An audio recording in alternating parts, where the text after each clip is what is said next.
I want you to think for yourself, like in your own career, in your own motherhood, when you find yourself like questioning and asking yourself, like, who am I? Who am I to do this thing? I just want you to maybe ask yourself, who am I not to? Right? Like, who am I not to take up the space that I should be taking up? And who's supposed to take up that space if I don't? Because that space is still going to get taken up. Hi, and welcome to the Stethoscopes to Swaddles podcast, episode number 65. Today on the podcast, I will be talking about an important topic that affects a lot of women, probably all women in some shape or form, and this is the concept of imposter syndrome. Before we go on with the episode, I want to apologize. I do have a little bit of a scratchy throat, so I apologize for any sniffling and coughing that might happen. Such is life. But I'm sure my podcast producer will do her best to make it sound just as good as all the other episodes. But I wanted to kind of talk about that before I start the official recording, so you are aware that my voice is a little scratchy, and that is passing. Before we begin, because I was talking about my illness, I wanted to share a funny thing that happened. So last Saturday, I woke up after a very busy, emotionally charged week. I woke up feeling awful and a sore throat, and my head hurt, my body hurt. And the first thing on my mind was like, oh my gosh, maybe I have COVID, and which is also funny because we forget things like the flu or the common cold, all of that. And so my husband comes to check my temperature, and I had spiked a fever of 102. And I was just like, I think I'm just going to stay in bed today. And so I had to like move my day around, cancel some coaching calls. And I was just kind of laying in bed. And my husband went to get me some over-the-counter, medication so I could feel a little better. And so my 3-year-old Bella, she was very busy. And she got me one of her fluffy pillows. And she brought me one of her bears and some books to read and water. And she left the room for a little bit, and she came back, and she had a mask on. And I was like, why do you have a mask on? And she says to me, we were supposed to go to my girlfriend's house that evening for a girls' get-together, and the kids were going to play with the babysitter. And she was like, Mama, I have to go somewhere today, and I don't want to get other people sick. I just thought it was cute because she was like, I love you. I'm going to take care of you. But also, you stay here with your germs. I'm going to have fun. I'm not going to go to this event because you're not feeling well. So we worked it out, and she ended up going and having a blast. And I stayed home and rested. But yeah, it was just interesting how, she was like, I'm going to look out for me, but I'm also going to look out for you. And I still don't even know how this mask was actually like a cloth mask, and it wasn't even one of hers. It was one of mine. It was just hilarious to me. Anyway, without further ado, let us begin on the topic of imposter syndrome. Hi there, I'm Shira Bergbauer, and I'm passionate about supporting working moms. I'm a life coach, wife, mom, and nurse anesthetist. On this podcast, I teach you the tried and true secrets to achieving work-motherhood balance. Parenting, relationships, health, self-care, and personal growth are all topics we discuss on this podcast. Nothing is off limits. Think of this as your one-stop show for happy hour with a mama friend mixed with life school.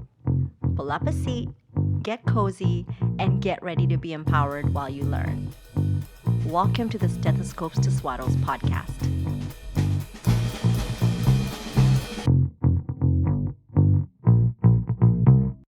The reason actually it was on my calendar to have a podcast, but really I have had some things happen in my own coaching life and my career. And then a couple of my coaching clients have brought up some situations which made me realize, we need to talk about this more, and we need to kind of dig into why do we experience it and what are the emotions that are associated with it.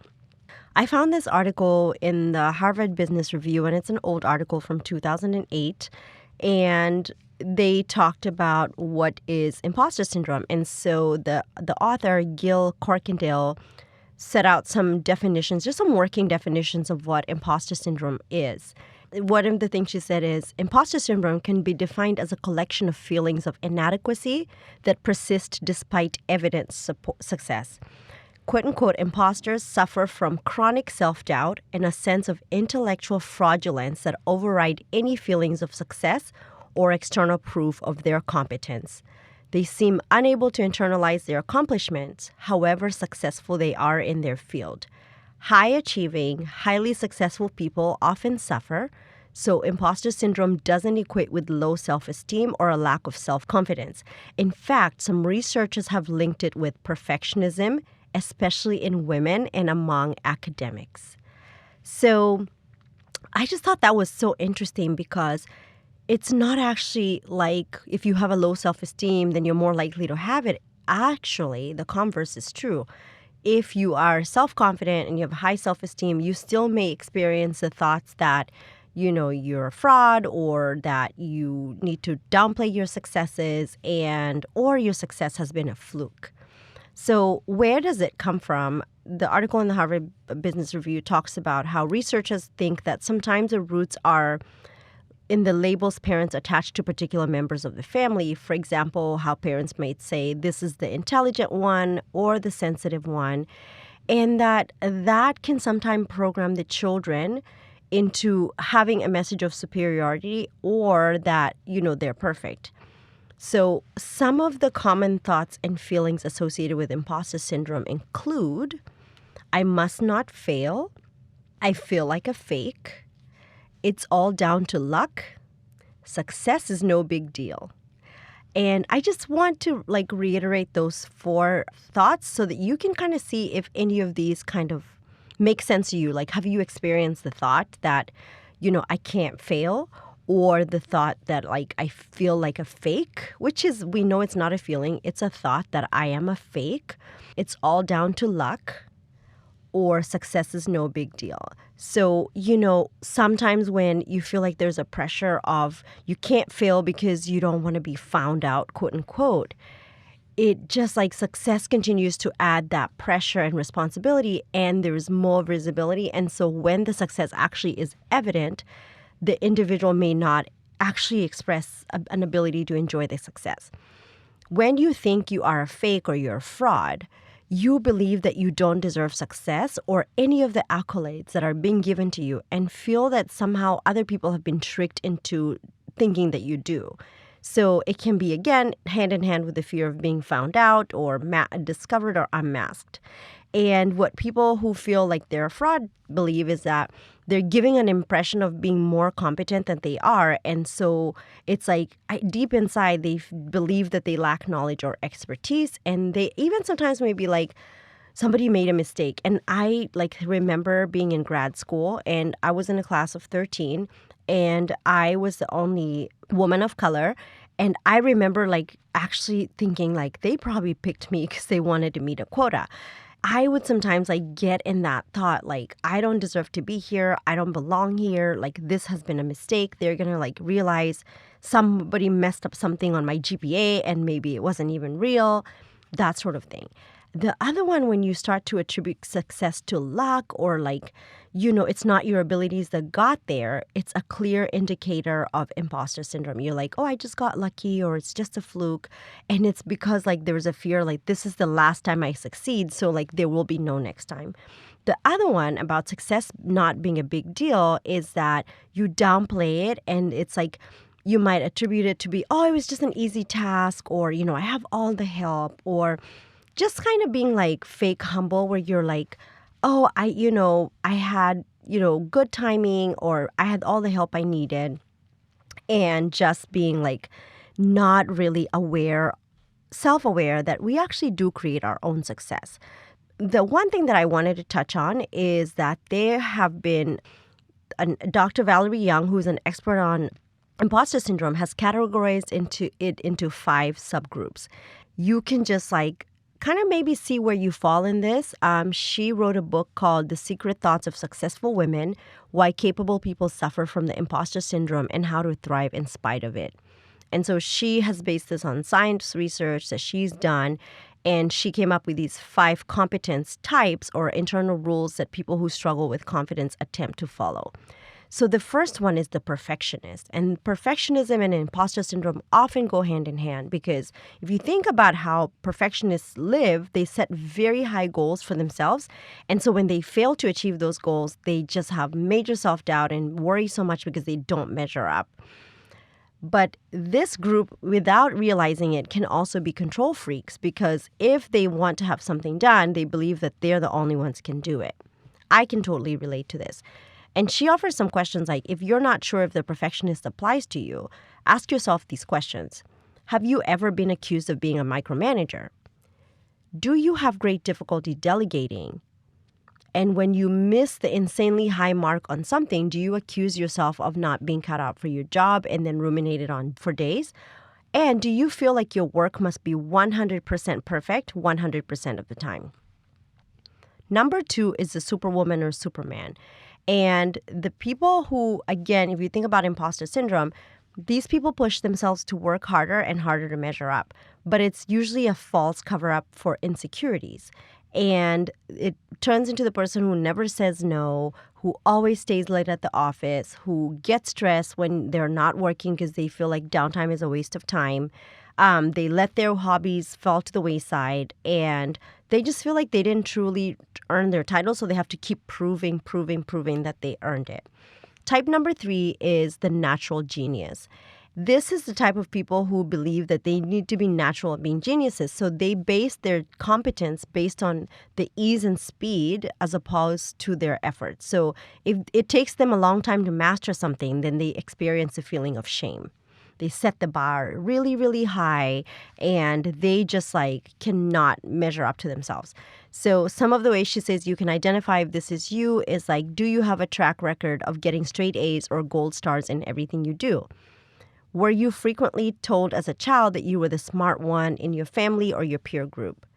Do you dislike the idea of having a mentor because you can handle things on your own? And when you're faced with a setback, does your confidence stumble because not performing well provokes a feeling of shame? And do you often avoid challenges because it's so uncomfortable to try something you're not great at? Number 4 is the soloists. And this is when you believe that you always have to do everything independent and you don't accept help because you firmly believe that you have to accomplish everything on your own. And if you're constantly saying, I don't need anyone's help, that is an indicator that maybe this is the category that you fall in. Number 5 is the expert. So experts measure their competence based on what and how much they know or can do. So they believe that they will never know enough and they fear being exposed as inexperienced or unknowledgeable. So how do you identify if this is you? Do you shy away from applying for job postings unless you meet every single educational requirement? Are you constantly seeking out trainings or certifications because you think you need to improve your skills in order to succeed? And even if you've been in your role for some time, can you relate to feeling like you still, quote unquote, don't know enough? If somebody says you're an expert, does it kind of set you back like, oh my gosh, they think I'm an expert. They need to think I'm supposed to be knowing everything and maybe I haven't figured it out. So I just kind of wanted to touch on at least the definitions and the basic working knowledge of what that looks like, because I think so many of us sometimes don't even recognize that we are struggling with those concepts of ourselves. And how do we even see that, right? So when I was reading Gay Hendricks' book, and it's The Genius Zone, because he has 2 books that I've read, and I'll link it in the show notes. In the Genius Notes, Gay Hendricks challenges us to think about things that we are obsessed with that are actually unproductive. And the 3 things he talks about is number 1, what other people think of you. Number 2, the past, and number 3, the future. If you think of yourself as struggling with imposter syndrome, one of the things is the fear of other people finding out that we are indeed a fraud or an imposter and we don't belong here. What Gay Hendricks offers us is to just notice when we start getting caught up in maybe fine-tuning people's thoughts of us, people's concepts of who we are and who they think we are. And maybe tuning into, are we so obsessed with the past or the future? Like, what do people think of us? What do they want of us? So recently, I was thinking about this as I was having a conversation with somebody who knows me from the clinical perspective. I was telling them that I am a life coach, and I was kind of feeling the need to like dumb it down. They just asked me in passing. She said, "Oh, where did you get your certification?" And I was like, "I certified at this and this." And I said, "Yeah, and I also want to get a certification at the life coach school." And when I thought about that conversation later, I realized that I was actually downplaying my current certification from Transformation Academy because somehow I was like leveling up life coach school certification as being more superior. And so like maybe she should kind of just like not even pay attention to what I was saying because I don't have this quote unquote superior certification. And so when I explored this with my own coach, one of the things that came up for me is I have always had this thought process about like training from the best, knowing having the best training, having the best education, and not really giving myself credit for being the person who is doing the learning, for being the person who is doing the work and understanding the concepts. And it brought me back to, being 5 years old. My grandfather, my maternal grandfather, would always say to me, when you grow up, you are going to go to the best girls' school, which is the high school that I ended up going to. It was almost like that concept of the best, only the best for you, only the best for you. So everything else is kind of mediocre and not like recognizable. I don't believe that I had a superiority complex regarding going to this school or getting an education there, but I can now see patterns in my own life where I've always sought out the best of, the highest rated of something, not necessarily so that I could talk about having gone there, but because I strongly believe that that was the only place that I deserved to get my training. And so even when I think about my own graduate education, when I went to my master's program, it was like a big deal to go to the program that I went to. And looking back, like, of course, it made me a great nurse anesthetist, but I could have probably been just as great going anywhere else. But I started to notice these patterns of I need to have the elite training to be the person, to have credibility, to be well known, to have the accolades and quote unquote like clout, instead of just like knowing that I'm actually doing a great job right now. Like my success as a coach is not defined by the certification program that I've been to or the number of books that I've read or all of that. And instead, my success as a coach, one, has to do with my belief in myself, and two, seeing the results that my own clients are getting in their own lives and the transformations that they're getting. And so I started to notice my own imposter syndrome in coaching because I've already experienced it in anesthesia and in clinical practice, but just kind of to notice how it starts to follow you. And if you don't check those thoughts and if you don't manage your mind, it can start to like drive the vehicle. It can start to like show up as you like, dumbing down your successes or maybe downplaying your worth or thinking that you're not good enough and thinking like, oh, why would people come to me when they can go to this other coach who has way more experience, who has way more clout, so to speak. And one of the things I have actually worked towards like understanding for myself is one, the idea of a coach having a perceived perfect life is something that I don't ever want to have. Like I want for my clients to know that I have the same mind drama as they do. I deal with the same struggles as they do. I don't have the perfect career or the perfect job or the perfect child or the perfect marriage. I just know that I have the tools to create the life that I want. And so understanding that for me helps me to relate to the struggles of my clients. Like when a client comes to me with imposter syndrome, I can like be open about the fact that I totally get it. I totally get it because one, it's the way society has conditioned us as women to feel that we don't own the spaces that we're in. It's like we have a discomfort about taking up space, and we do it in such a way that like just downplays all our successes and our efforts. And in doing so, we kind of like quote unquote prove to ourselves like, see, you don't even deserve to be here. You kind of like didn't even earn to be here. So I wanted to explore a few thoughts and kind of just maybe go through some thought models that show up in imposter syndrome. And one of the ones I thought about is I don't belong here or I don't fit in. The other one is who am I to? Who am I to tell people that I can help them with their relationships or their motherhood or their careers? Who am I to, show up and take up space? And when you think about those thoughts, for me, if I start to think like, I don't belong here or who do I think I am, the feeling that comes up for me is inadequacy or shame. And if you think about the model, what actions would you be taking from a place of inadequacy and shame?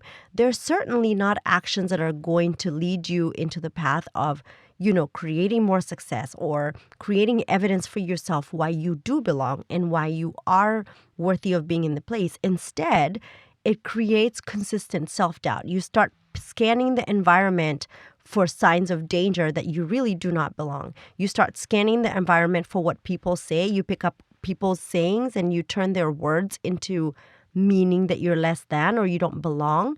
And you start to use that as evidence against yourself. You start to think, well, I'm not, I don't have this high level certification. I don't have this years of experience as a coach. Like, I don't have all of this. And in doing so, you actually start making yourself not take up space in the room. So then you actually do not belong because you create that for yourself.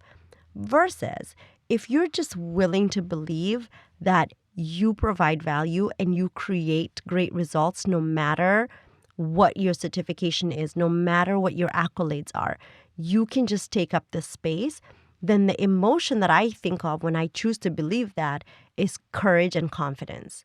And so when I feel courageous and confidence, I can show up and take up space. I can tell people what I know. I can share insights. I can support other women. I can maybe even learn more.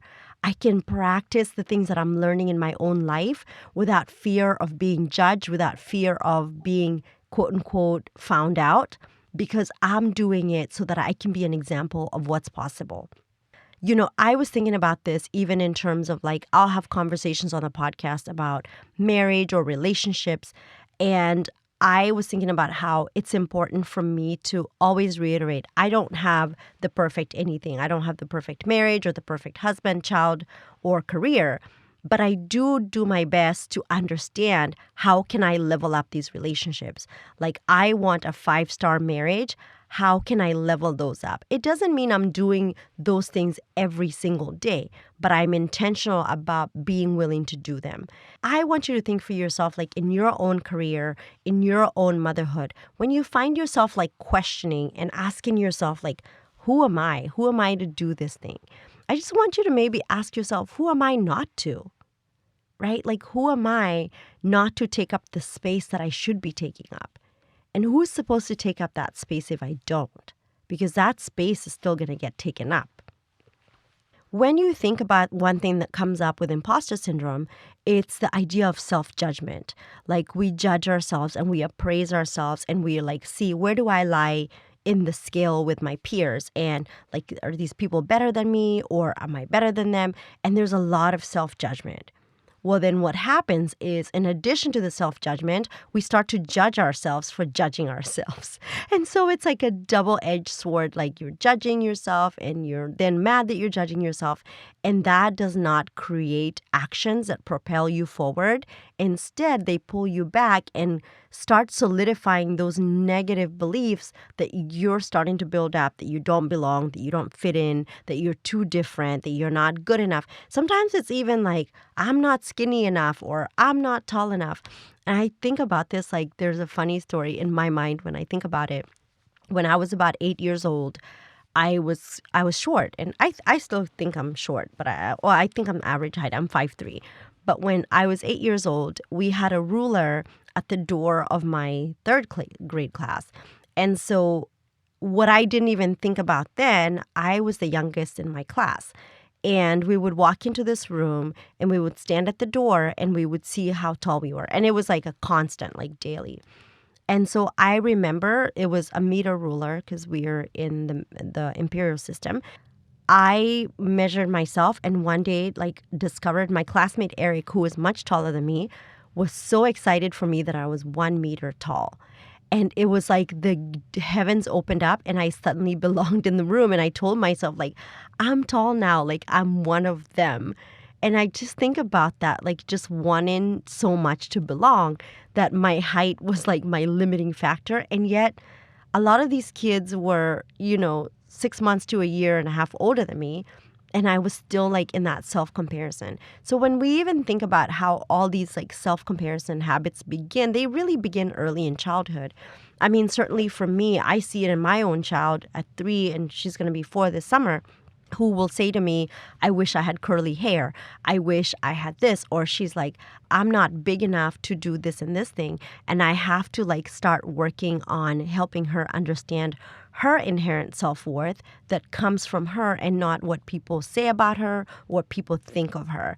It's not an easy thing to like start to practice, but it's so important for us to just like notice those limiting beliefs. Like, what are those beliefs that we're choosing to embrace that are actually not serving us? They're actually impeding our ability to show up as our full, authentic selves. Sometimes I think about this even for me. It's like when I ask myself, am I a good coach, or am I a good nurse anesthetist, or am I a good mom, or am I a good wife? And instead of maybe asking myself that question, can I reframe it to, I am a good mom because I am a good nurse anesthetist because there will always be evidence that the universe will offer me to solidify my inherent self-worth. And I have to be willing to find that evidence for myself because nobody else will. Nobody else will find the evidence for you when you're believing that you're not a good enough mom or you're not a good enough employee. Like, look at all these other people. They're getting all these accolades. Or when, people like tell you something about your success, you're like, oh, it was just good luck, and you downplay that. It's not serving you when you do that. Think about sometimes when there is external evidence of your success, but you are not believing that you are successful. So for me, this solidifies the thought that like the emotion is always a result of our thoughts and not the circumstances. That we have to choose the thought to believe in order for us to feel a certain emotion, right? Like if it means feeling contentment or it means feeling adequate, we have to believe that we are a success. We have to believe that we belong in the room, that we can take up the space, and nobody can believe that for us but ourselves. The other thought that I thought about when it comes to imposter syndrome and maybe navigating that is deciding that we want to feel deserving. And that comes from our thoughts, right? Like, I deserve to be in the room. I deserve to take up space. I deserve success. I deserve the career that I have. I deserve the life that I have. So that way it doesn't feel like it's a fluke. It was given to us. And, when you think about what you deserve and you really own it, right? You don't feel like it was given to you. One thing that we kind of also forget is, this zone of imposter syndrome sometimes comes from that internalized thermostat that we have kind of set for ourselves. Like, this is the level of success I'm supposed to reach. This is the level of education I'm supposed to reach based on my past, based on my heritage, right? So for me, sometimes I think about it like, there's even a money thermostat. Like, this is the amount of money I can make because this is like the furthest my ancestors and my foremothers dreamt for me. This is the level of education I could have achieved because this was what my foremothers dreamt for me. So when I arrive at a level higher than that, I start to feel like I need to downplay it a little bit to make other people comfortable in the spaces that I'm taking up, versus just believing like they set that thermostat and my job is to like exceed that number, is to be an example for what's possible for the next generation after me, right? Because certainly my foremothers didn't go through what they went through in their lives and have to deal with patriarchal thinking and systems that were set up against them in order for me to fall short when the systems are maybe opening up in my favor.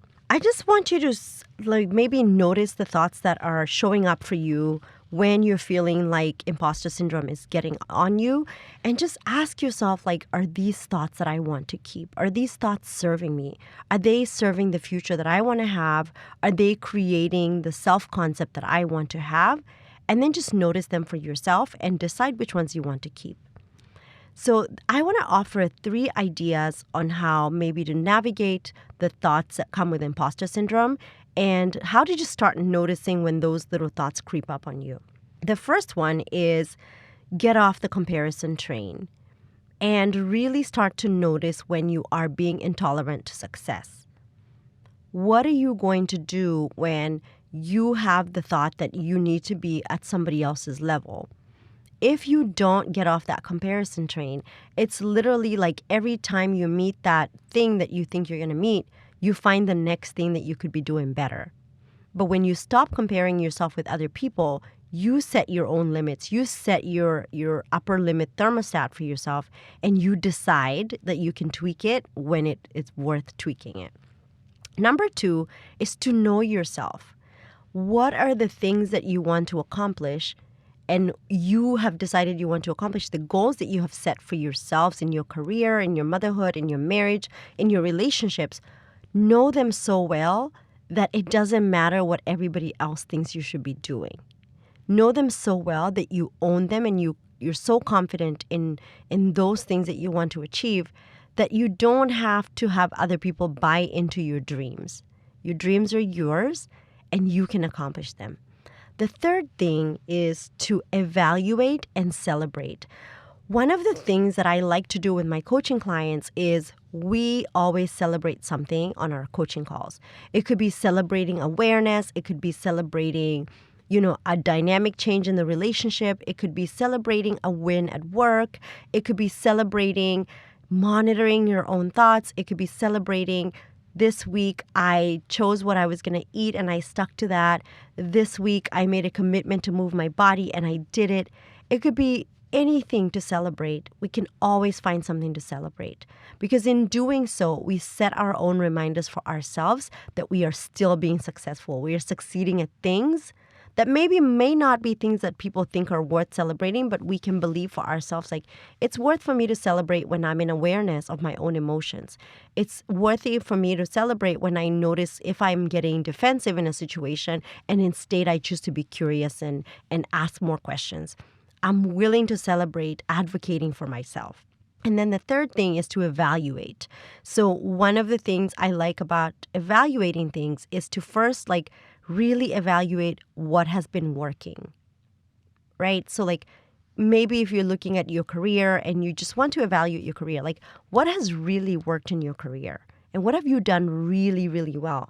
And it's super important for us to first identify the what's working before we go deeper into the evaluation. The second thing is to evaluate what hasn't been working. So going back to the thoughts, when you just notice the thoughts that aren't serving you, evaluate those thoughts. Why am I choosing to believe these thoughts? And what else isn't working that I've been doing? And then last but not least, what am I going to do differently?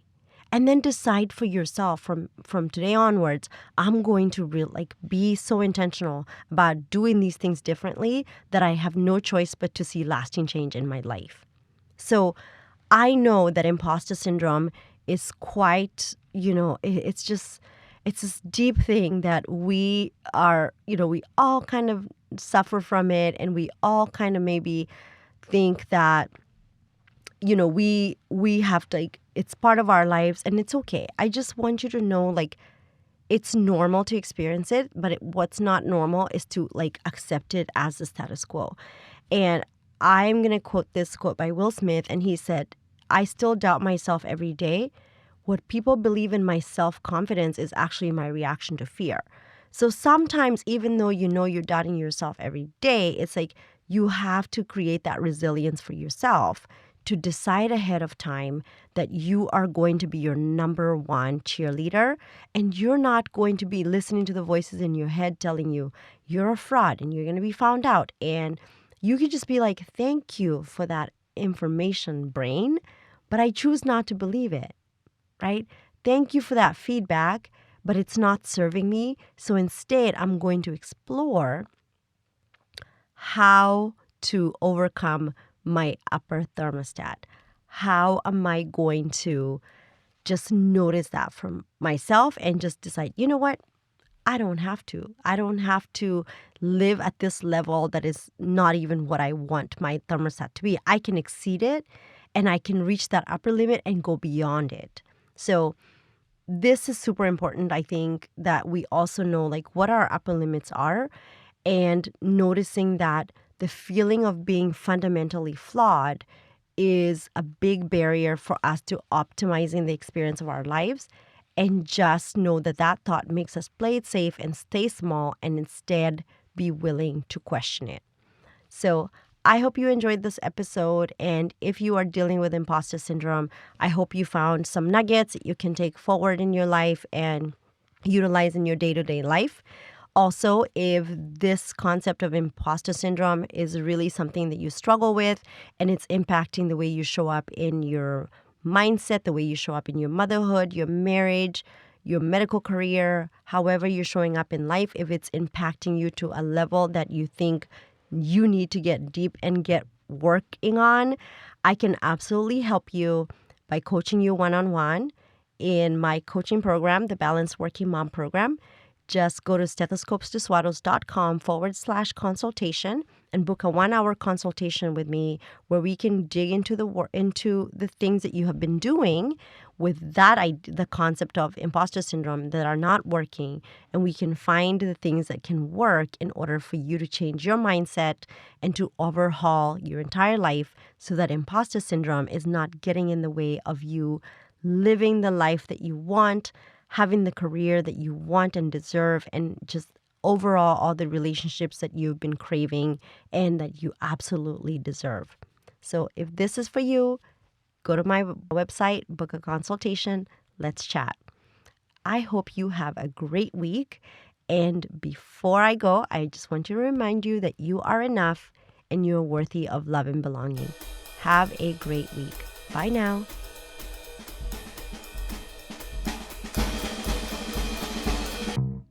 I'm Shira Bergbauer, and you've been listening to the Stethoscopes to Swaddles podcast. New episodes of the podcast are out every Monday. These episodes are produced by me, Shira Bergbauer, and edited by Cassidy Mitchell. You can contact the show by emailing hello@anesthesiamom.com. To submit a question, go to www.stethoscopestoswaddles.com and fill out the contact form. You're doing a great job, Mama. I'll see you next week. Bye now.